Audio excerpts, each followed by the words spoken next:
Olá, pessoal. Estamos aqui com mais um Semântica Podcast. Tivemos o prazer de inaugurá-lo e agora temos mais um convidado ilustre, o Daniel Penafirme, jornalista e ex-candidato a deputado federal. Nós vamos bater esse papo com o Montanha. O Montanha tem uma história aí já com ele e a gente hoje vai conversar melhor sobre isso. Maravilha, mano. Para mim é uma honra, de fato, estar entrevistando um dos maiores jornalistas aí que eu tive a oportunidade de ter acesso, né? Porque ele é um cara que trabalhou muitos anos no SBT, né? Fez reportagens que ajudavam dezenas de pessoas aqui no Rio de Janeiro, né? E para mim me sinto honrado de estar hoje recebendo. Obrigado por estar aqui, Daniel. Isso. Prazer. Prazer é todo meu, Montanha, Pedro, muito prazer você que eu nosso. estou conhecendo agora. Foram 11 anos de SBT, né? E numa carreira de 24 anos de imprensa, na qual eu passei lá pela Rádio Tupi, pelo Sistema Globo de Rádio, as rádios Globo e CBN, Jornal O Povo, que foi onde eu comecei efetivamente a minha carreira, Jornal O Globo, né? Passei também pela Rádio 93 FM, nas televisões eu passei pela Rede TV, pela Band e por último agora no SBT. Foi uma bonita carreira na reportagem, 24 anos, lidando diretamente com o povo, com o acontecimento, ali na cara do fato, na cara da notícia, chorando com as pessoas que de alguma maneira são vitimadas pela violência, pelo abandono, pela fome, me alegrando com as pessoas que se alegravam e em 2022 eu resolvi colocar um ponto final nessa carreira, ou pelo menos dar uma pausa nela, para tentar servir a sociedade por meio da política, já que o jornalismo, na minha opinião, hoje ele vive um momento complicado no que diz respeito à credibilidade e também no que se refere a ajudar de fato as pessoas. Até vou fazer essa questão aí, dessa pausa aí, com relação a esse ponto que você tocou na mudança do jornalismo, né? Só acho que também houve afetou essa questão de um monte de influencer, né? Entrarem no jogo, né, através da internet, a questão dos podcasts, assim como esse, né, eu sou jornalista e estou trazendo ele para essa área, né, que ele é do ramo corporativo e mentor de inteligência emocional, estou trazendo ele para esse ramo do podcast. Você acha que isso também tem prejudicado também o jornalismo no modo geral? Totalmente, totalmente. Mas aí não é prejudicar o jornalismo, eu não gosto de usar esse tipo de, digamos assim, de expressão, né? Eu acho que está havendo um processo de transformação na comunicação, né? E, em parte, ele é perigoso, porque quando você pulveriza, né, a informação, você abre brecha para a informação errada, mas, em parte, ele é muito bacana e ele é muito democrático, no sentido de que os veículos de comunicação perderam o monopólio da verdade.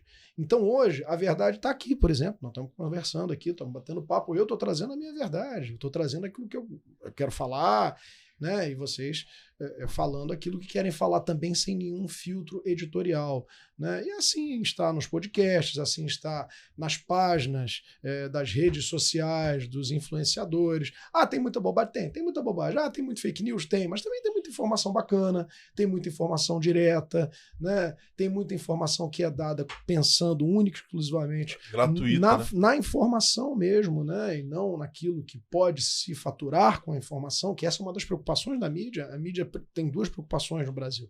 A mídia não se preocupa apenas em informar. A mídia tem preocupação de informar e de se autofinanciar também, porque ela é um negócio, ela é um comércio como outro qualquer.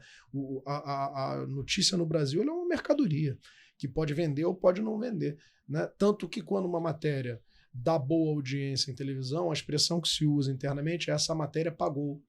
Essa matéria pagou. Ah, ó, vai lá e faz uma matéria assim, assim, assado, porque a gente fez uma matéria recentemente parecida e ela pagou muito no ar. Por que pagou? Porque ela pagou as contas, né? Entre aspas. Né? O termo vem daí. Ela pagou, ela deu certo, ela deu audiência, via de consequência, ela potencializa as possibilidades de faturamento. Eu acho que isso não rola na internet. Monetização é uma coisa que todo mundo quer, mas, sobretudo, quer trazer o conteúdo. Então, eu vejo isso como uma transformação normal, natural da comunicação e saudável, porque ela tira das pessoas que sempre tiveram o monopólio da virtude e da verdade esse monopólio, que não pode ser de ninguém. A Globo, o SBT, a Rede TV, a Band, não podem ser as detentoras, não podem ser os detentores de toda a verdade universal de toda notícia, de tudo aquilo que vai ser comentado no botequim, comentado na banca de jornal, comentado nas ruas pelas pessoas, entendeu? Então hoje a informação não está mais na mão de uma meia dúzia que age muitas vezes com interesses que não são ligados à informação, com interesses que são ligados quiçá ao próprio bolso. Inclusive, eu já vi isso muitas vezes, né? A mídia brasileira talvez seja uma das piores do mundo. Ela cria dificuldade para vender facilidade. Ela talvez seja uma das mais sujas e corruptas de todo o universo, porque ela não se preocupa com a informação apenas. Ela se preocupa com a informação e com um sistema de alimentação dela mesma. Eu vou te dar um exemplo bem claro do que eu estou falando. Eu não me recordo o ano, havia uma prefeitura na Baixada Fluminense, vou falar assim, genericamente, para não tomar processo. Né? O pessoal no jornalismo anda muito irritadinho comigo. Eu não estou nem aí para eles. Né? Havia uma prefeitura de uma cidade na Baixada Fluminense. Essa prefeitura inaugurou um importante hospital. Né? O serviço era bom. O serviço de saúde pública no Brasil a gente sabe que tem problemas. Mas o serviço do hospital lá era bom, era novo. Né? O prefeito, o secretário de saúde investiram lá, até porque tinha eleição, então sabe como é que funcionam essas coisas no Brasil. E na ocasião o prefeito me ligou. Disse, cara, será que tem como você vir cobrir aqui, né? Mostrar que o hospital é novo, funciona numa área carente, atende a população desse município e de outros, né? Porque a Baixada Fluminense tem isso, né? Tem um bom serviço, vai todo mundo para lá e tal. E era um plantão de um sábado, de um domingo, não me recordo. E eu fui lá cobrir a inauguração, né? Sem autorização nenhuma de chefia, de nada. Fiz a matéria que eu tinha que fazer, depois sobrou um tempinho, fui lá e cobri a inauguração. No dia seguinte, na hora que eu entreguei a matéria para o editor, a matéria não falou assim, não, isso não estava pautado, isso nem vai pro ar. Eu disse, não, pera lá, é uma matéria legal, de 1,5 minutos, não é nenhuma coisa enorme, não. É só para a gente mostrar que inaugurou o hospital, que a população... Não, isso é matéria de cunho positivo, esse prefeito aí tem processo assim, assim, assado. Se quiser matéria de cunho positivo, acerta lá no departamento comercial. Vai lá e compra um pacotão de anúncio institucional. A gente não vai ficar dando nada de graça. Então, quer dizer, agora, se tivesse um escândalo de superfaturamento na compra de cimento para a construção de hospital, aí ia lá e fazia a matéria. Quer dizer, o que interessa é a denúncia, o que interessa é o podre, é a desgraça. Não que isso não deva ser noticiado, tem que ser noticiado. Agora, por que não dar uma matéria de cunho positivo? Por que não informar a população que existe um hospital com novos serviços, até para a gente voltar lá depois e fiscalizar e saber se aquilo lá está funcionando mesmo? Não, quer dizer, ela te cria dificuldade, ela omite informação, ela te sacaneia, porque no fundo o que ela quer é que a prefeitura vá lá e acerte um pacotão de inserções comerciais com merchandising e direito à matéria paga, matéria vendida, que o repórter não leva R$1, quem leva é o comercial, apresentador, editor, sei lá quem. Então, isso é um dos exemplos dos milhares que eu vou contar no meu livro, né, que aconteceram na minha carreira. Já tem um spoiler já aí. Sim, o meu livro vai contar 32 casos, né, ligados à comunicação. O nome do livro é Ficção, será? Né? Não vamos dar nome a ninguém. Coincidência, qualquer semelhança é coincidência. Isso é uma chuva de processo, isso é uma delícia. Ô, Daniel, essa evolução, né, que você falou do jornalismo, e essa, como você colocou, democratização, eu acho interessantíssimo, muito importante, inclusive, né, que tira um pouco do poder, né, do monopólio dessas grandes empresas, né, de mídia. E eu acho isso muito importante, né? Como acesso à informação de forma geral, interesse da população por política, por exemplo, que é uma coisa que não se via há algumas décadas atrás, pelo menos na quantidade que a gente vê hoje.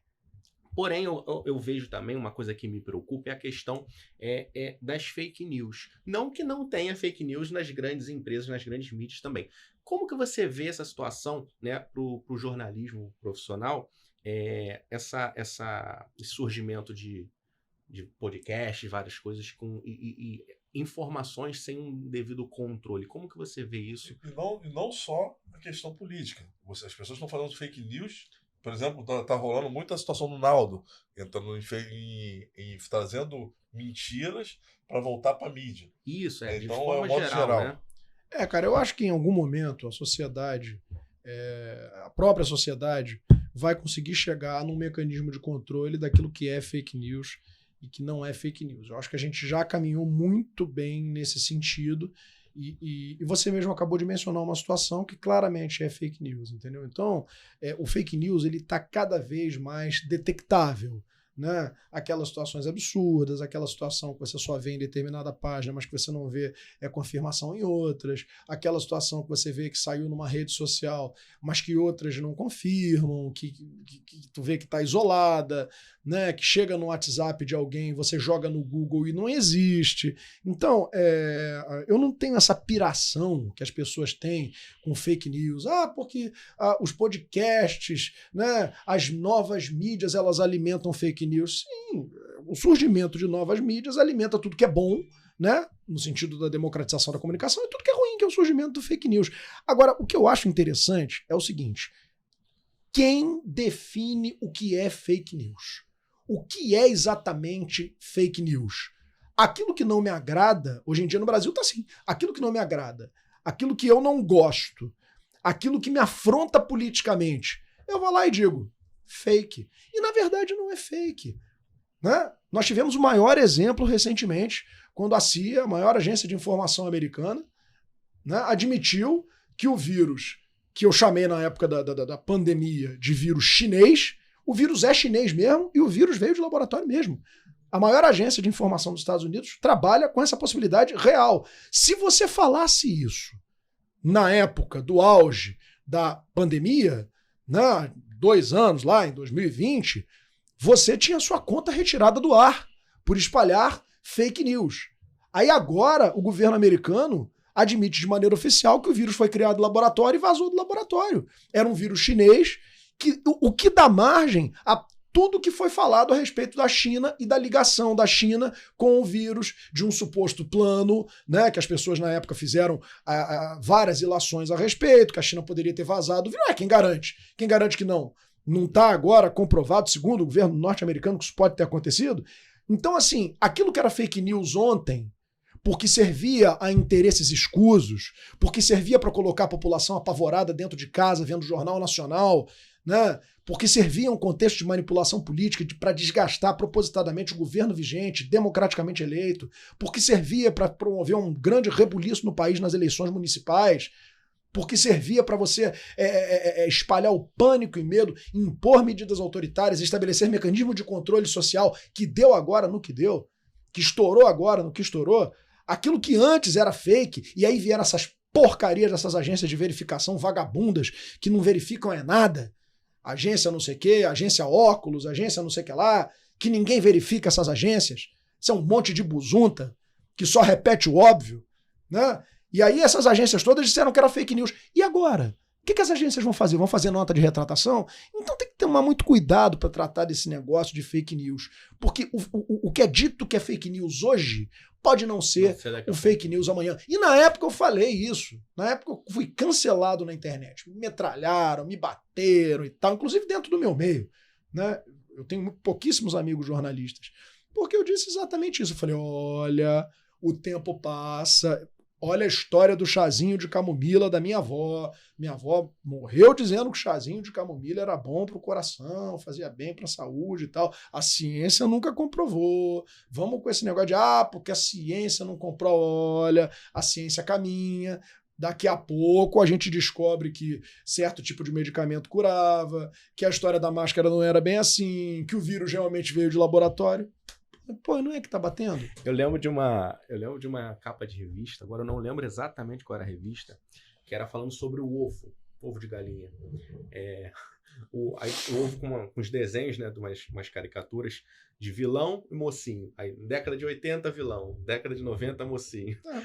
E a cada década mudava o que se falava do ovo. O ovo é vilão ou é mocinho? Vilão, mocinho, ficava alternando. Saiu recentemente. Mas é essa história, entendeu? O que a gente tem que olhar é que existe um processo de democratização da informação. Por meio dos podcasts, por meio dos perfis nas redes sociais, né? Tem muita porcaria? Tem. Tem muita gente espalhando fake news? Tem. Mas isso quebra o monopólio da verdade. Isso quebra o monopólio da verdade. Hoje o cara não pode bater no peito e dizer eu sou jornalista da revista tal, então eu sou da emissora tal, eu sou o fodão, eu sou o cara da informação. Não, não é mais. Não é mais porque tem um podcast que dá muito mais audiência que você e que as pessoas param muito mais para ver porque ele é muito mais interessante, muito mais antenado e ligado nos anseios da sociedade. Portanto, essa revolução da informação que o governo não gosta, o governo não quer vir aí com o negócio de marco da internet, de regulação da comunicação, que é uma forma velada de censura, né? Essa revolução da comunicação é muito importante e iniciativas como essa aqui estão de parabéns no sentido de deixar as pessoas falarem sem filtros editoriais. Sem filtros editoriais. Eu já tive do outro lado. Eu tive 24 anos do outro lado. Eu sei o que é botar o filtro editorial numa pessoa. O sujeito dá uma entrevista, às vezes, de 30 minutos. Você vai lá e corta aquilo que te interessa. E cortando aquilo que te interessa, você subverte conceitos da fala do entrevistado.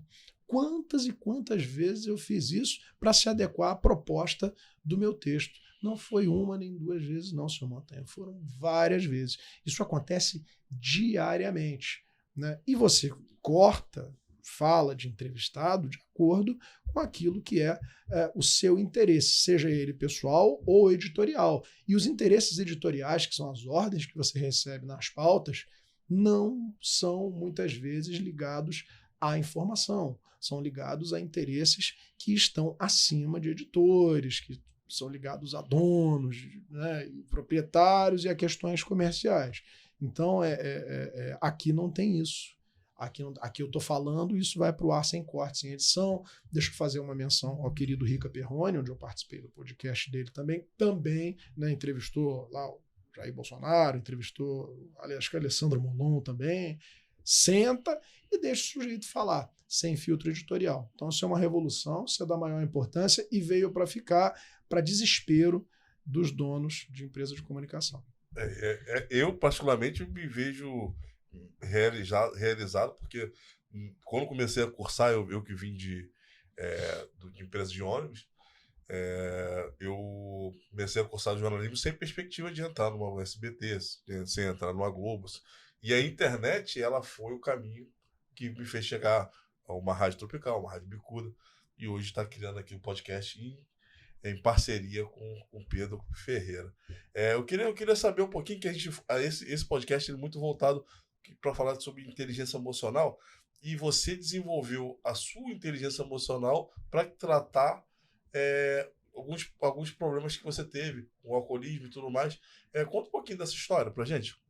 Eu comecei a beber muito cedo, né? Ainda na adolescência, era o cara que bebia demais nas festinhas, que ficava engraçadinho, que dava o BO na festinha, né? E desenvolvia ali uma relação com o álcool, né? A minha relação com o álcool ela é diferente de qualquer pessoa. Qualquer pessoa pode tomar uma cerveja ali, lá tomar 2 chopps. Tô cansado hoje, tô estressado. Para no bar, toma 2 chopps, vai embora para casa, fica quieto. Eu não consigo fazer isso. Eu, se tomar uma dose, um gole, sei lá o que, eu tomo o bar inteiro. Isso já aconteceu diversas vezes. Aí o tempo foi passando, estou encurtando bem a história, né? O tempo foi passando, veio faculdade, chopada, aquela coisa toda, né? E eu bebendo cada vez mais. Aí deu um tempo, né, que eu comecei a trabalhar, né? Me casei, e aí em 2013 eu faço uma cirurgia bariátrica. Aí acabou. Aí realmente o alcoolismo ele começa a vir com força, porque o bariátrico acontece um processo, né, que é uma consequência dessa cirurgia, que a bebida vai direto para a cabeça. O cara fica bêbado mais rapidamente, com menos bebida, né? E eu desenvolvi o alcoolismo a partir daí, né? Até chegar num nível de beber de manhã, de tarde, de noite, de segunda a segunda, beber Veja, álcool da pia, da limpeza, né? Beber detergente, né? E foram vários episódios, apagamentos, causei muito sofrimento. A minha mulher, meu filho era pequeno, né? E foi muito triste isso. Mas eu sabia que aquilo era doença, né? Eu acho que o que falta ao alcoólatra no Brasil é a informação, né? O que falta ao sujeito é a consciência de que ele é doente. O sujeito que bebe, Pô, eu não bebo todo dia, eu não sou alcoólatra. Tá bom, mas eu só bebo no fim de semana no futebol. Aí o futebol do cara começa às 7 horas da manhã, ele tá bebendo a primeira às 10, ele termina de beber 10 horas da noite, domingo, doidão. Todo domingo é isso. Isso é uma forma de alcoolismo. É um alcoolismo um pouco mais brando, chamado alcoolismo intermediário. Não é o crônico, que bebe todo dia, né, no intervalo do trabalho e tal. O cara pode ficar anos nisso ou ele pode evoluir como eu evoluí. Eu era assim, o bebedor social. O eufemismo é o beber socialmente, né? O beber socialmente, o cara que toma 2 chopes num casamento, o cara que toma 2 doses de uísque e vai embora para casa, esse é o cara que bebe socialmente. Agora, o cara que em qualquer ocasião social chapa, ele é um alcoólatra. O que caracteriza o alcoolismo é isso, é a perda do domínio de si diante do primeiro gole.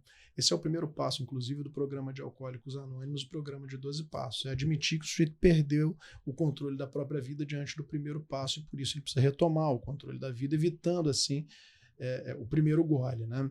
E aí, em dado momento, depois de um episódio meu de bebedeira, de vários episódios que eu tive, eu resolvi buscar tratamento, porque eu sabia mesmo que era uma doença. Não é um tratamento fácil, fui para Alcoólicos Anônimos, fui tomar naltrexona. Naltrexona é um remédio de R$400 a caixa, caro para burro, tomava por dia 3, 4, né?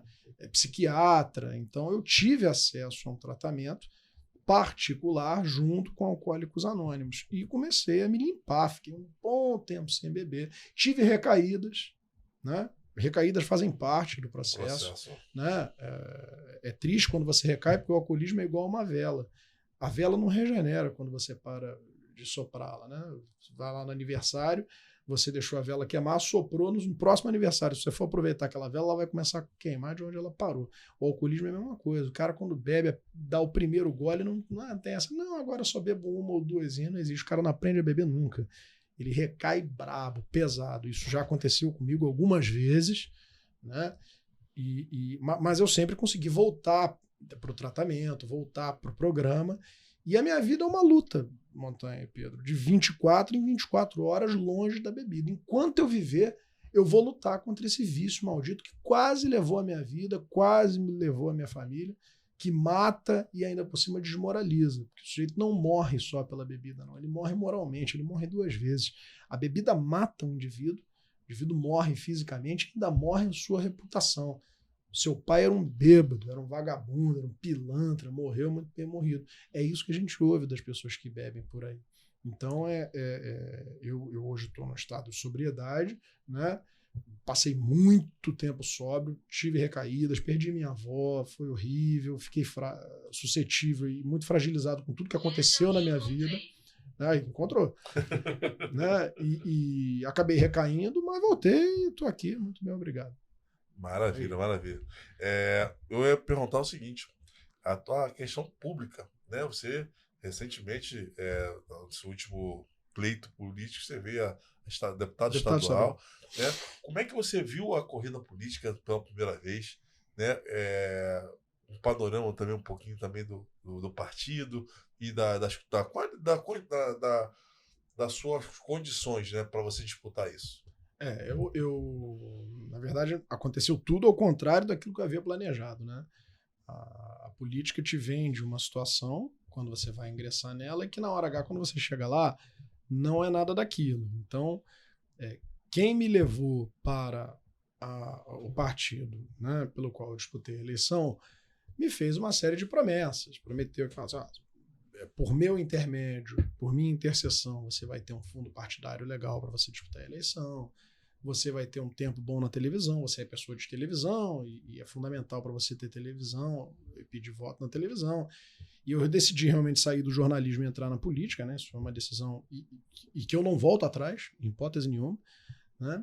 E aí me atraiu, né? Só que chegou lá, não era nada daquilo. Chegou lá, essa pessoa que me atraiu para esse grupo era de um grupo minoritário, que acabou não se firmando politicamente, só eu fui candidato por esse grupo.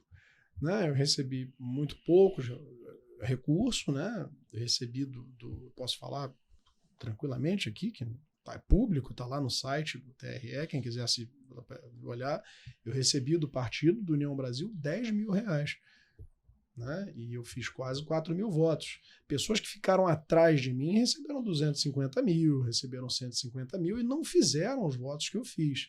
Tinha dia que eu não tinha dinheiro para sair de casa. Aí ficava fazendo vídeo feito maluco. Eu não tinha dinheiro para impulsionar vídeo na minha conta do Google. Na internet. Na vez que você passou, você deu entrevista, inclusive, por conta de agenda e limitação também de logística, você me deu por áudio, né? Mandou, e aí a gente lançou por áudio. Eu dei uma entrevista a você por áudio porque eu não tinha dinheiro para chegar onde você estava.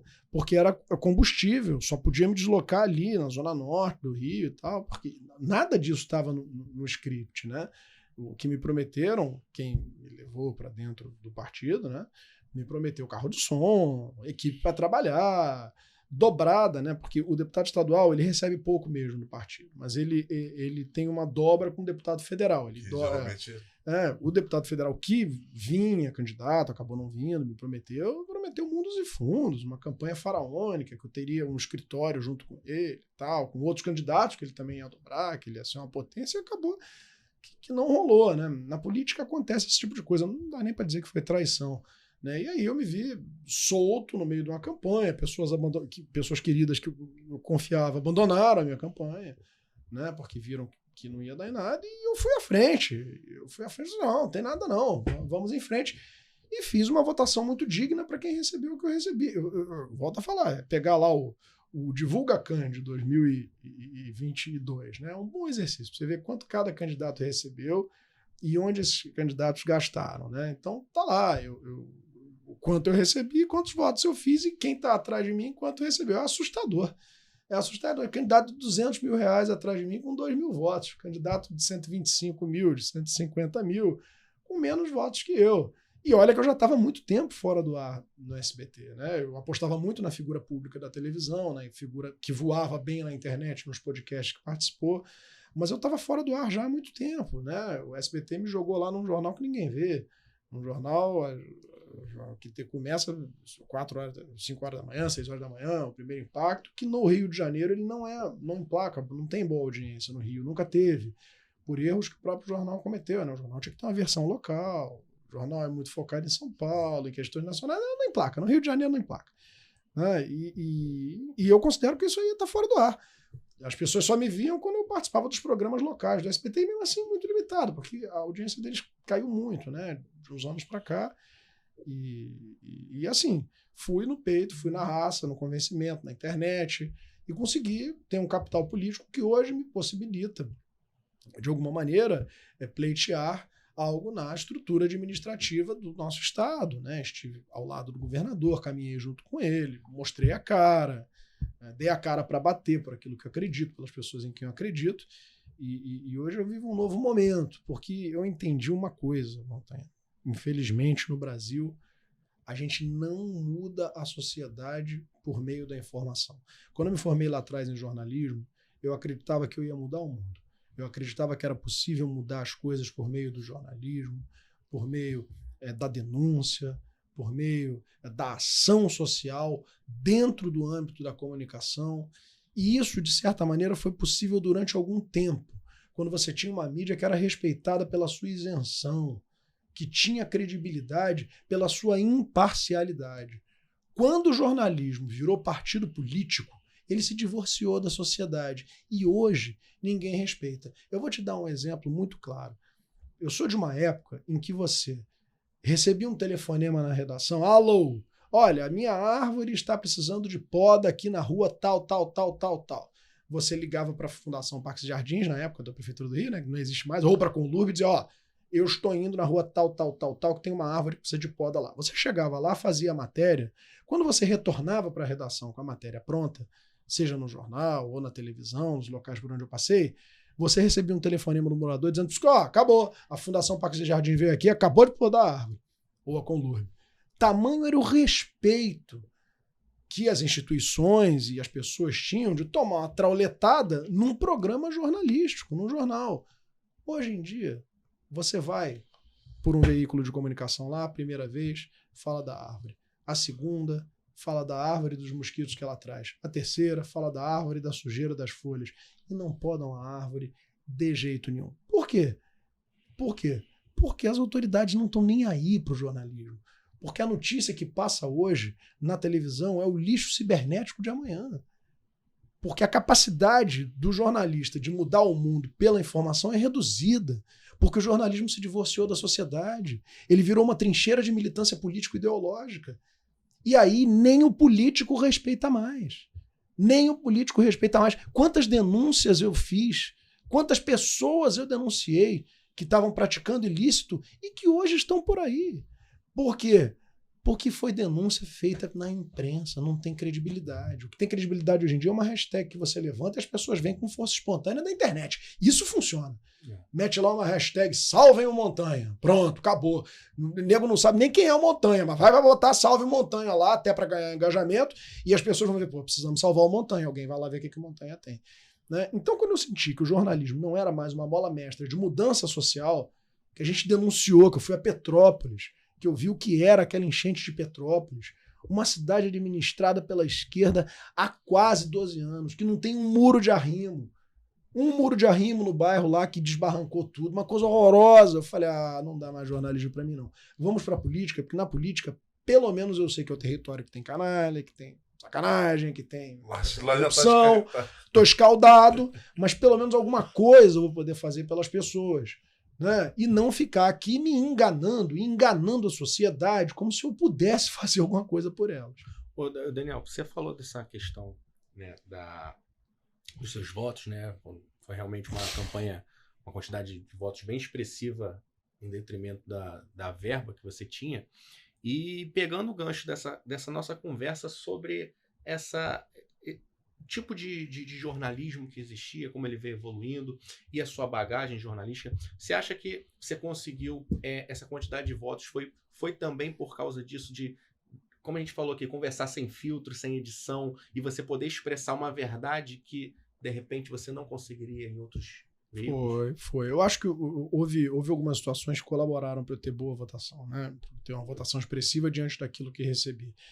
Uma delas foi a minha participação, e eu vou citar aqui, né, que eu devo muito a ele nesse sentido, foi a minha participação no podcast do Rica Perrone, o Cara Tapa, né, no qual eu assumi de fato, eu era pré-candidato ainda, assumi de fato um lado político e contei algumas histórias que se passaram nos bastidores do jornalismo, porque era essa a proposta, né? E as pessoas se assustaram com aquilo, e falei das minhas posições políticas, das minhas pautas, de como eu comecei a ser visto como um pária pelos meus, né? Como alguém que não reza pela mesma cartilha dos seus demais, como alguém que é até de certa forma desagradável, ácido, né? E que cultivou muito poucas amizades dentro do seu meio, né? E ali eu me coloco como aquilo num contexto de polarização em que se faziam muitas críticas pela a imprensa, né? E isso não foi de propósito. O Gil falou, cara, abre o seu coração, conta a sua história, e esses cortes começaram a voar, né? Os cortes do podcast dele, o senador Flávio Bolsonaro repostou um corte, eles estão voando até hoje, eu já não sei mais o que eu faço, porque agora começou a voar fora de contexto. Azar, tá voando, minha rede social cresce, eu fico paradinho aqui, ela tá crescendo. Acontece, né? Então eu tive muito sucesso nos podcasts que eu fui, nos cortes e na política que eu desenvolvi para a internet, apesar do pouco dinheiro para impulsionar vídeo. Eu não impulsionei um vídeo sequer. Todos os meus vídeos foram nas hashtags naturais e começaram a voar sozinhos. Se eu tivesse um pouquinho mais de grana, eu teria impulsionado, como qualquer político faz, né? E outra coisa foi a questão da forma como eu me coloquei dentro de um cenário de polarização política nos meios em que eu frequentava. Né? E isso deu para nós uma sobrevida política, apesar de eu estar prejudicado por falta de grana, por uma legenda que acabou lançando uma candidata própria à presidência da República, que me prejudicou muito, né? Prejudicou demais, porque as pessoas olhavam ali a inicial, né, o 44, e falavam, nessa inicial aí eu não voto, eu voto ou 10 ou 22, ou 14, que eram as iniciais ligadas à direita, essa direita, que tinha um discurso que eu me alinhava mais a ela, né? E aí, meu amigo, um abraço pro gaiteiro. O cara, entre votar em mim e votar no Pazuello, ele votou no Pazuello, né? Olha a quantidade de parlamentares que os partidos que adotaram esse discurso, eu não estou nem entrando no mérito, fez, né? Uma quantidade absurda. Né? E eu fiquei ali num partido que era visto como meio de centrão e tal. O que, na verdade, é uma grande bobagem, porque a gente está lidando com... Eu fui candidato a deputado estadual e não federal. Né? Esse discurso mais ideológico ele é para deputado federal, não para deputado estadual. Né? O deputado estadual ele tem que ter propostas concretas para o estado do Rio de Janeiro. E eu tive, por exemplo, o Programa Estadual de Combate e Prevenção ao Alcoolismo, segundo o qual a gente destinaria 1% da verba do ICMS arrecadado pelas cervejarias, pago pelas cervejarias instaladas no Rio de Janeiro, para a criação de um programa que hoje o estado do Rio de Janeiro não tem, que é um programa para tratar quem quer parar de beber e para fazer palestra nas escolas sobre os malefícios que o álcool causa. Isso já é feito em outras cidades, em outros estados brasileiros, em outras cidades do Brasil. É dinheiro de 1% de imposto que já é pago. Né? E a gente queria criar esse fundo, criar uma subsecretaria dentro da Secretaria de Saúde para poder fazer esse trabalho. Então, assim, tinha proposta concreta, né? A questão da auditoria nos contratos da Supervia, das barcas, dos serviços públicos de transporte concedidos, era uma bandeira de luta nossa. O programa Alimenta Rio, que é o programa de reaproveitamento com isenção de ICMS, reaproveitamento dos alimentos das feiras livres da SEASA, o Estado faria frentes de alimentação popular com isenção de ICMS sobre os alimentos não comercializados, assim diminuindo o prejuízo do feirante, do lojista, do comerciante. Então, assim, a gente tinha programas concretos e jogava isso nos vídeos da internet. Só que não bombava. O que bombava era o que falava de polaridade, polêmica. Então, a gente foi por esse caminho de superficialidade, sem falar muito das nossas propostas, que foi o que nos garantiu politicamente uma sobrevivência. Maravilha, maravilha. Ó, a gente está numa reta final, né? Nosso bate-papo é relativamente breve, mas a gente entende que é muito conteúdo. Então, eu queria, você já tinha dado spoiler com relação ao livro, né? Queria que falasse um pouquinho também dos seus próximos passos, né? Projeto para o futuro, né? Já trazendo suas considerações finais. Olha só, eu botei na cabeça que eu vou honrar todos os votos recebidos. Não importa quantas pessoas votaram em mim, não importa se eu fui eleito, se eu não fui eleito, eu vou honrar a confiança das pessoas. Né? E eu não vou regressar à atividade anterior que eu exerci na minha vida e que eu acho que eu fechei esse livro de maneira muito bacana, de maneira muito bonita, no auge. Né? Então, eu estarei na administração pública a partir desse ano, que efetivamente começa agora, depois do Carnaval. Né? Nós estamos no início do ano. Feliz ano novo, né? Feliz ano novo. Então, eu estarei na administração pública. É óbvio que política tem uns meandros de costura, né, de cargo aqui, ali e tal, mas eu estarei na administração pública durante esse ano, até 2024. 2024 nós temos urna de novo. Né? Nós vamos em frente, porque a gente começou a fazer a obra e Deus se agrada disso. Aquele que começou a boa obra é fiel para terminá-la. Né? O nosso Senhor se agrada disso e vai terminar a boa obra. Eu vou para a urna de novo, e de novo, e de novo, e de novo. E vamos estar no âmbito da administração pública sempre com clareza nas propostas, sempre assumindo o lado e dando a cara para bater, sem nenhum tipo de vaselina ou conversinha de político, sempre fazendo aquilo que é o que mais falta na sociedade atual. É o chute na hipocrisia. É mostrando a cara, dizendo quem você é, como que você pensa e o que você defende. E eu sempre deixei isso muito claro na minha vida. E por isso eu fechei tanta porta dentro do jornalismo. Porque eu sempre deixei muito claro na minha vida, Montanha, que não há nada que eu defenda mais com unhas e dentes do que a família brasileira, de toda a influência do maligno. Eu defendo a família acima de qualquer outro valor. Defendo políticas públicas de saúde para a família. Defendo políticas públicas de trabalho para quem é digno, para quem é correto. Defendo políticas públicas de qualidade de vida para a família. Defender a família é defender aquilo que eu considero que há de mais precioso em nossa sociedade. E de agora em diante, eu viverei esse ano e todos que se passarem para defender as famílias do Estado e especificamente agora da cidade do Rio de Janeiro. Podem esperar, em 2023, Daniel, na política. O cargo eletivo não veio, mas tem outros cargos aí e a gente vai continuar com os nossos valores e pregando aquilo que tem que pregar e falando do que tem que falar. Eu tenho uma consultoria lá num grupo político lá de imagem, o pessoal disse o seguinte para mim, né? Ô Daniel, você tem que pegar mais leve.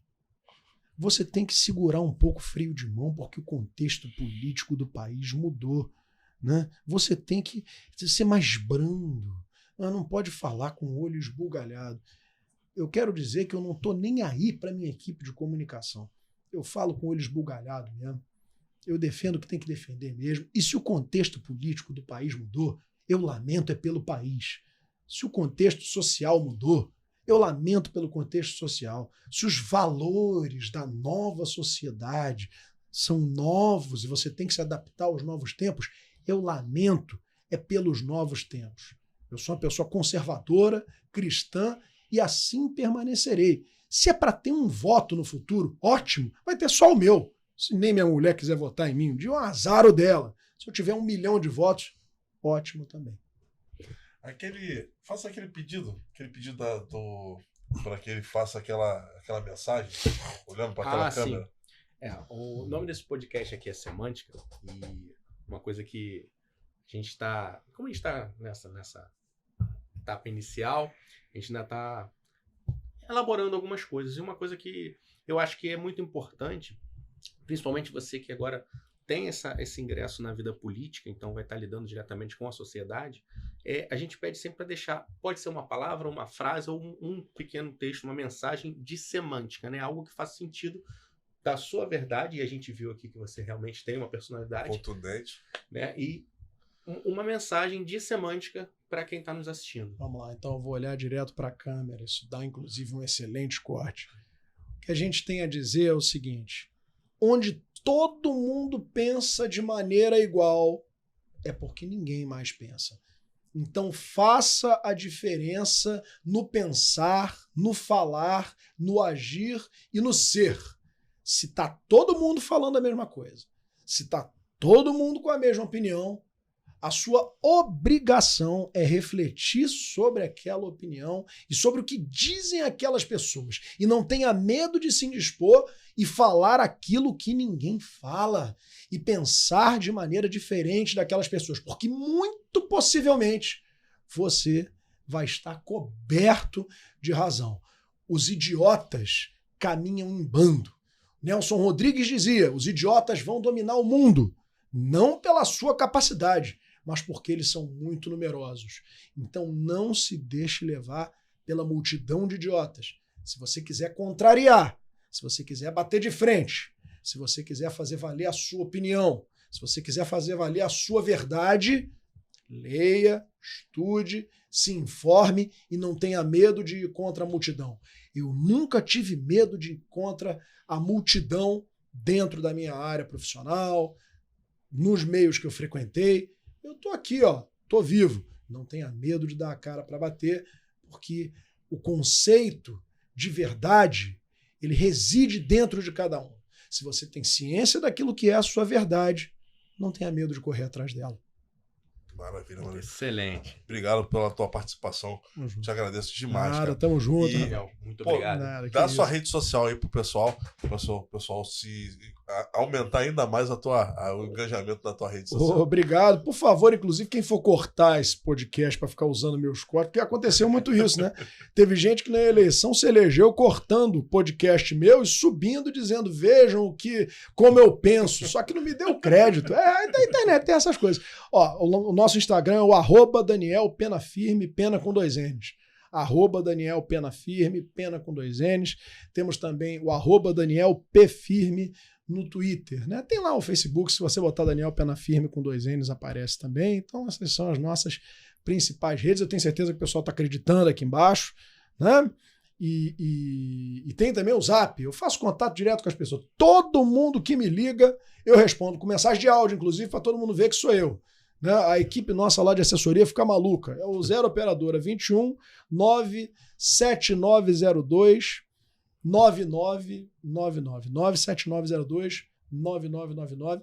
Você fala direto comigo. Às vezes é muita gente para responder, mas eu respondo mesmo. Responde que quando ele mandou o áudio para mim, eu tremia até na Maravilha, ó. Dá uma metazinha de like aí pra gente. Eu acho que é muito bacana. Eu inclusive vi o outro programa de vocês, né? O de estreia, o rapaz da inteligência emocional, né? da palestra, cara bom, rapaz, cara bom, tem que trocar um contato com esse cara. O cara tem que dar umas dicas pra nós aí. Uma meta de like pra vocês aí, vamos botar uns 2.500 só pra esse vídeo. Maravilha. Só pra esse vídeo. Não, imagina os cortes, hein? A barra tá cada vez mais alta. Né? Não, isso é bom pra gente. Ó, vamos ficar por aqui, né? Tá apenas no início, né? A gente vai trazer muito bate-papo de alto nível pra você, né, Pedro? Fala com a gente. É isso aí. A ideia aqui é como foi essa conversa, né? É ser sem filtro, mas com conteúdo, né? Não para sentar e falar qualquer coisa, mas a gente seleciona a dedo os convidados que trazem um conteúdo realmente importante. Aqui não tem bandeiras, né? Então o papo é franco, é pequenininho aqui, então é pertinho, é olho no olho e com muita verdade, muito sentido, muita semântica. Maravilha. Não esquece de se inscrever no canal, fazer um comentário.